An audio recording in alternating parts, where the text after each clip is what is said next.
Indian Pinal कोडसह CrPC आणि evidence ऍक्टचा आजचा शेवटचा दिवस आहे। ओएसिस फर्टिलिटीच्या तज्ञांनी आयव्हीएफ उपचार पद्धतीद्वारे 1 लाखांहून अधिक जोडप्यांना मातृत्व प्राप्तीचा आनंद दिला आहे। मोफत अपॉइंटमेंट बुक करण्यासाठी आजच संपर्क साधा। उद्यापासून भारतीय न्याय संहिता आणि इतर 2 नवे कायदे लागू होणार आहेत।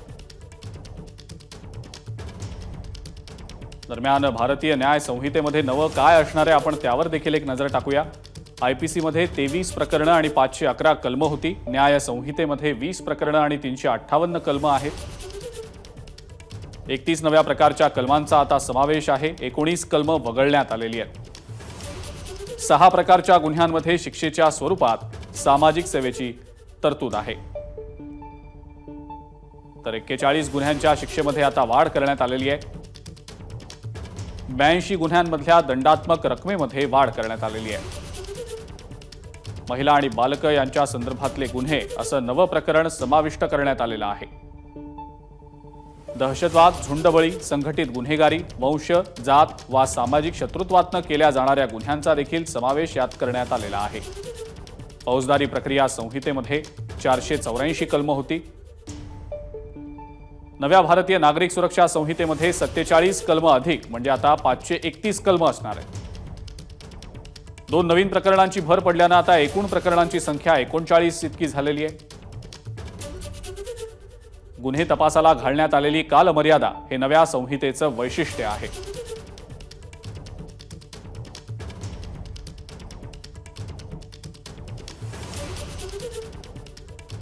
कोणते कायदे बदलतायत आपण त्यावर देखील एक नजर टाकूया।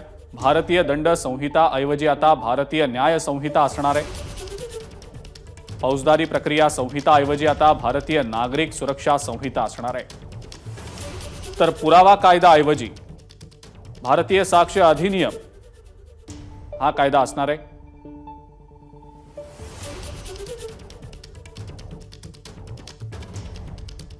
हे गुन्हे कायदे का बदलले जात आहेत याची कारणं आपण स्क्रीनवर पाहतो आहोत। आतापर्यंत 1860 ला ब्रिटिशांनी बनवलेले फौजदारी कायदे वापरात होते।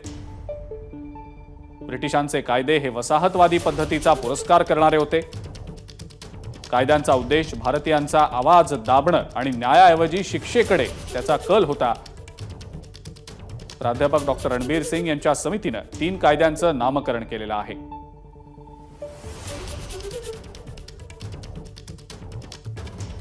नव्या कायद्यांवर काही आक्षेप देखील नोंदवले गेलेले होते। आक्षेप नेमके काय आपण पाहूया। कायदे संसदेमध्ये मंजूर झाले तेव्हा 146 खासदार निलंबित केले गेले होते। कायद्यातल्या त्रुटी दाखवणाऱ्या तामिळनाडू आणि पश्चिम बंगालच्या खासदारांचं निलंबन झालेलं होतं। सविस्तर चर्चेशिवाय 3ही कायदे मंजूर करून घेतले गेल्याचा आक्षेप घेतला गेलेला होता। नवा भारतीय न्याय संहिता कायदा हा पोलिसांना अमर्याद अधिकार देणारा आहे असा देखील आक्षेप आहे।